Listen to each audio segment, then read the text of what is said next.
اعوذ باللہ من الشیطان الرجیم، بسم اللہ الرحمن الرحیم۔ السلام علیکم خواتین و حضرات، پرسکون نیند اور آرام دہ بستر کس کی خواہش نہیں؟ دن بھر مختلف سرگرمیوں میں مصروف رہنے کے بعد رات کو جب سونے کا ٹائم آتا ہے تو ہم نرم بستر کو ترجیح دیتے ہیں، جو بظاہر ہمیں پرسکون اور آرام دہ لگتا ہے۔ لیکن کیا ناظرین آپ کو پتہ ہے یہ نرم بستر انسانی صحت سے متعلق مختلف مسائل بھی پیدا کرتا ہے؟ حضرت عائشہ رضی اللہ تعالی عنہ فرماتی ہیں کہ نبی اکرم حضرت محمد صلی اللہ علیہ وسلم کے سونے اور آرام فرمانے کا بستر چمڑے کا ہوتا تھا، جس میں کھجور کی چھال بھری ہوئی ہوتی تھی۔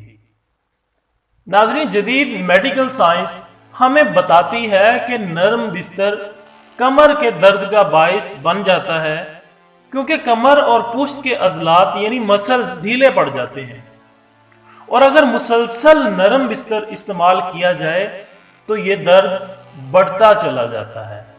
ناظرین، ہم اکثر دیکھتے اور سنتے رہتے ہیں کہ ایسے مریض جن کو کمر درد کی شکایت ہوتی ہے، ان کو ڈاکٹر حضرات نرم بستر سے پرہیز کرنے کا کہتے ہیں، اور ایسا بستر جو کہ سخت جگہ پر ہو یا پھر زمین پر لیٹنے کا مشورہ دیا جاتا ہے۔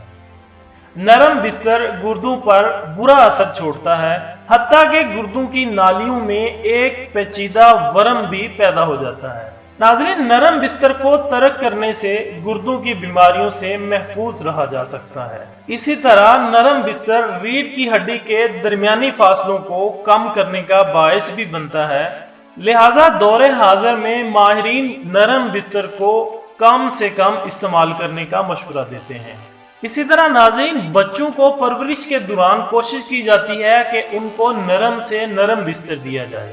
دراصل بچوں کی ہڈیاں نرم ہوتی ہیں، اگر انہیں نرم بستر استعمال کرایا جائے تو ان کی ہڈیاں ٹیڑھی ہو سکتی ہیں، جو کہ بعد ازاں مزوری کا سبب بھی بن سکتی ہیں۔